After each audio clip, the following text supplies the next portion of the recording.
ശ്ലോകം 6. ജ്വലദക്ഷി, അവൻ്റെ കണ്ണുകൾ അങ്ങനെ ചുവന്നിരിക്കുന്നു, ജ്വലിച്ചുകൊണ്ടിരിക്കുന്നു, അഗ്നി പോലെ ജ്വലിച്ചുകൊണ്ടിരിക്കുന്നതായ കണ്ണുകൾ. പരീക്ഷരതുഗ്രവിഷ ശ്വസനോഷ്മഭരഹ, ചുറ്റും അതിങ്ങനെ ധാരധാരയായി ഒലിക്കുകയാണ് അവൻ്റെ മുഖത്തുനിന്ന് വരുന്നതായ വിഷം. പരീക്ഷരത് ഉഗ്രവിഷ ശ്വസനോഷ്മഭരഹ, അവൻ്റെ ശ്വാസത്തിലും ആ വിഷം കലർന്നിരിക്കുന്നു. ഊഷ്മഭരഹ, നല്ല ചൂടുള്ളത്, വർദ്ധിച്ചതായ ചൂടോടുകൂടിയ കഠിനമായ വിഷമുള്ളതായ ശ്വാസവായു അവൻ്റെ ശ്വാസത്തിൽ അനുഭവപ്പെടുന്നു. അങ്ങനെയുള്ള സഹ മഹാഭുജക, കണ്ണുകൾ ജ്വലിക്കുന്ന അഗ്നി പോലെ ഇരിക്കുന്നു, ചുറ്റുപാടും ഉഗ്രമായ വിഷം ആ വെള്ളത്തിൽ വീണുകൊണ്ടിരിക്കുന്നു. അവൻ്റെ ശ്വാസത്തിൽ എന്തെന്നില്ലാത്ത ചൂട് അനുഭവപ്പെടുന്നു.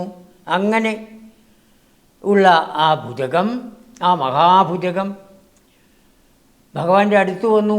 പരിദശ്യ ഭവന്തം, ഹേ ഗുരുവായൂരപ്പ, അങ്ങയെ അവൻ കടിച്ചു, ചുറ്റും കടിച്ചു. പരിദശ്യ, ആരാണ് ഭഗവാൻ? അനന്തബലം.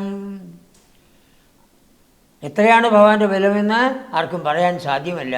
അനന്തമാണ്, അന്തമില്ലാത്തതാണ്. ഭഗവാൻ അതുകൊണ്ട് യാതൊരു കൂസലുമില്ല. അപ്പം അവനെന്ത് ചെയ്തു? പരിവേഷ്ടയത്, അവൻ അങ്ങോട്ട് ചുറ്റി, ദേഹത്തിൽ അങ്ങോട്ട് ചുറ്റി. ഇപ്പം എങ്ങനെയുണ്ട്? അസ്ഫുടചേഷ്ടം, ഭഗവാൻ ഒന്നും ചെയ്യാൻ വയ്യാത്ത, അതായത് കയ്യും കാലും ഒക്കെ ചേർത്ത് ഒന്നിച്ചങ്ങോട്ട് കെട്ടി. പരിവേഷ്ടയതസ്ഫുടചേഷ്ടമഹോ, ഭഗവാൻ ഒന്നിച്ച് കെട്ടപ്പെട്ടവനായിട്ട് കയ്യും കാലും അനക്കാൻ വയ്യാതെ കണ്ട് ഉള്ള ഒരവസ്ഥയിൽ നിൽക്കുകയാണ്.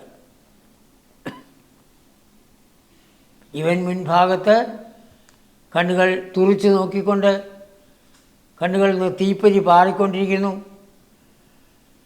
അവൻ്റെ മുഖത്തു നിന്ന് വിഷമങ്ങനെ വെള്ളത്തിൽ വീണുകൊണ്ടിരിക്കുന്നു. അവൻ്റെ ശ്വാസവായുവിന് തന്നെ എന്തെന്നില്ലാത്ത ചൂടും ഉള്ളതാണ്. അങ്ങനെയുള്ള അവൻ ഭഗവാന്റെ ശരീരത്തിൽ അനേകം ഭാഗങ്ങളിൽ ദംശിച്ചു, കടിച്ചു. പക്ഷേ അവൻ അറിയുന്നില്ല ഈ ഭഗവാൻ അനന്തമായ ബലമുള്ളവനാണ്. ഈ ഭഗവാനെ ആർക്കും നശിപ്പിക്കാൻ സാധിക്കില്ല. അപ്പോൾ അവൻ എന്ത് ചെയ്തു? പരിവേഷ്ടയത്, ഭഗവാനെ അങ്ങോട്ട് ചുറ്റി, തൻ്റെ വാലുകൊണ്ട് ഭഗവാനെ കയ്യും കാലും വളഞ്ഞു ചുറ്റി. അസ്ഫുടചേഷ്ടം, ഭഗവാന്റെ ചേഷ്ടകളൊന്നും പുറത്ത് കാണാത്ത വിധത്തിൽ, കയ്യും കാലും അനക്കാൻ വയ്യാത്ത വിധത്തിലാക്കി. അഹോ അഹോ, കഷ്ടമെന്നും പറയാം, ആശ്ചര്യം എന്നും പറയാം, ആശ്ചര്യം പറയാം.